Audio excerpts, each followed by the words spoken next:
মুরব্বি মুরব্বি মহা মুশকিল, মুরব্বীরাও আজকাল ফোন বের করে।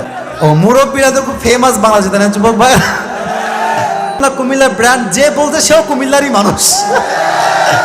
প্রিয় মুরব্বী হুজুরকে নেক হায়াত দান করো, সকলে পড়া আমিন। মুশতাক ফয়েজি হুজুর, হ্যাঁ আমি বলি উনি তো রিসেন্টলি ভাইরাল হয়েছে, মেবি খুব বেশি ভাইরাল হয়েছে, বা ওনার বক্তব্য আমি আরো 2 বছর এত মজা কথার মাঝে, কুমিল্লার ভাষার মাঝে মজাই আলাদা, শুনলেই শুনতে মনে চায়। ওই একটা কল রেকর্ড ভাইরাল হয়েছিল না, কল রেকর্ড এই ফোন দিয়েছে গ্রামীণ ফোনে, মেবি অফিসে দিয়ে বলছে সালাম আলাইকুম, ভালো আছেন নি? তো মেয়ে বলছে ভালো আছে, আপনি ভালো আছেন? যাই হোক কথাবার্তা বলতেছে, কি আর বালা এনো সাতাশের পরে সব টাকা পুরাই যায়, কিছু বুঝি না আমি। তখন আমরা বুঝলাম যে কুমিল্লার ভাষার মাঝে একটা মিষ্টতাই আছে আলাদা, যুবক ভাইরা ঠিক কিনা বলে? কবুল করো সকলে পড়া।